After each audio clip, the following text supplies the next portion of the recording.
Worldcoin, on entend beaucoup parler en ce moment et aujourd'hui je vais te donner mon avis sur le sujet avec une petite analyse fondamentale et sur la répartition aussi de ces fameux nouveaux tokens. Bonjour à tous, ici Dim Decrypt, vulgarisateur du Web3 et de la finance décentralisée pour t'aider à reprendre le contrôle sur ton argent. Et aujourd'hui on va parler de ce fameux projet, le Worldcoin et son token, le WLD. Alors le Worldcoin, c'est une société et un projet qui permet de vérifier l'identité des êtres humains pour les différencier de l'intelligence artificielle qui, dans le futur, va prendre de plus en plus d'ampleur. Il faut savoir que cette société a été créée par le fondateur de ChatGPT. Il faut savoir que la société a été créée il y a 3 ans maintenant, donc c'est assez lointain, mais qu'ils ont lancé leur token WLD qu'il y a quelques jours, voire même quelques semaines en fonction de la date à laquelle vous regarderez cette vidéo. Il faut savoir que le token a été directement lancé sur Binance. Il a été aussi listé sur Uniswap, notamment sur le réseau Ethereum. Et maintenant, passons sur mon ordinateur et je vais te faire une petite présentation et analyse fondamentale et graphique sur ce token WLD. C'est parti. Sur le site officiel, on peut voir que nous avons ici les World ID qui sont de 2 millions de personnes qui sont vérifiées. Et comme je vous l'ai décrit, il y a environ toutes les 8 secondes une personne qui vérifie son iris, son identité sur Worldcoin. Et chaque personne va détenir aux alentours $50 ou 50 WLD sur leur portefeuille en récompense. On va le voir après le token. Donc en fait, le but, comme je vous l'ai décrit, c'est bien de différencier les êtres humains par rapport aux intelligences artificielles avec le World ID et l'Orbs. Ici, un appareil qui va venir scanner votre iris. On peut voir ici sur CoinMarketCap, bien évidemment, vous retrouverez les sites et les liens en description, avec le WLD qui est en trend sur CoinMarketCap, donc c'est-à-dire qu'il est énormément demandé dans les recherches. On peut voir que nous commençons tout juste l'offre de circulation, on est à 1,14% pour un maximum de 10 milliards. Et cette tokenomics est très critiquée, notamment par sa répartition.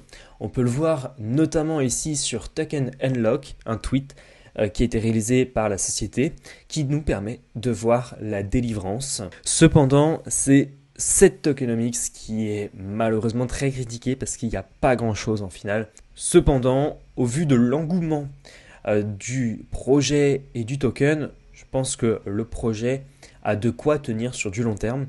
Et on peut le voir notamment sur CoinMarketCap, qui est listé, je crois, dans le top 118 et en volume on est dans le top 29, donc ce qui n'est pas négligeable quand même.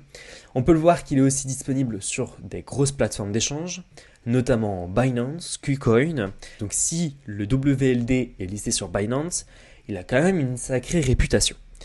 Ensuite, on va venir vérifier un peu la répartition de ces fameux tokens sur différentes adresses ou différents contrats.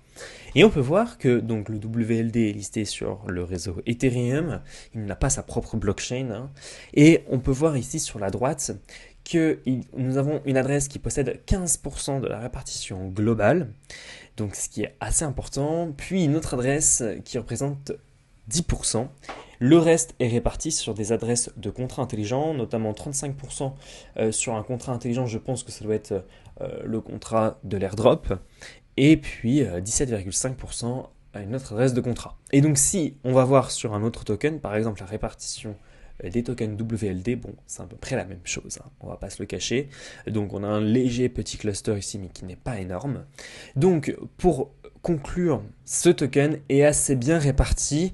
On va le voir après par la suite comment il va évoluer, mais bon, 25% détenu par 2 types de wallets. Oui, effectivement, c'est assez centralisé, mais il reste quand même bien 75% qui est en dehors de ces wallets. Sauf que le projet, du point de vue de la répartition, effectivement, bon, il y a peut-être à faire attention, mais d'un autre côté, il a aussi été critiqué sur la collecte des données, et notamment la CNIL, c'est l'entité en France qui permet notamment de vérifier que tel ou tel site respecte bien la réglementation des RGPD, les RGPD, c'est quoi?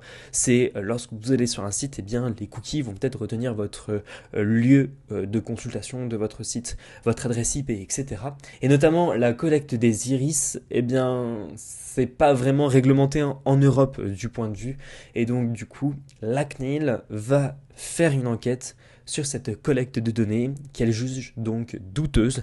Et je vous mets le lien de Reuters.com en description si vous souhaitez lire l'article dans son intégralité. Bon, maintenant, la partie, je pense que vous attendez tous, c'est est-ce que je suis un adepte de WorldCoin ou pas? Eh bien, personnellement, pas tellement.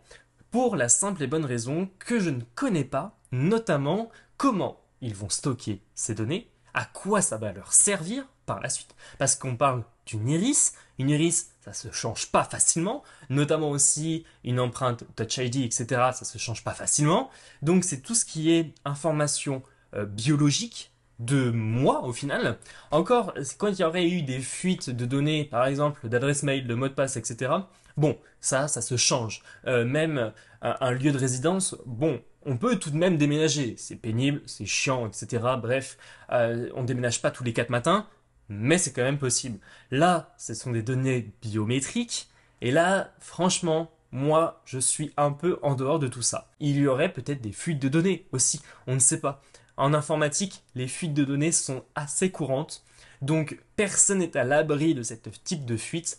Il faut faire quand même tout de même attention. Bref, vous l'avez donc compris, je ne suis pas un adepte de l'Orbs, ni même de venir scanner mon iris avec ce type d'objet. Mais vous, est-ce que vous iriez scanner votre iris? Dites-le moi dans les commentaires. Vous retrouverez en tout cas dans la description de cette vidéo toutes les références sur comment j'ai pu y aller à ce type de sujet, comment j'ai pu faire telle ou telle analyse. Et pensez à vous abonner à la chaîne, à liker cette vidéo pour me permettre de référencer mes prochaines vidéos et celle-ci notamment. Pensez à vous abonner aussi. Et puis on se retrouve la prochaine dans une autre vidéo les amis. Allez, ciao ciao.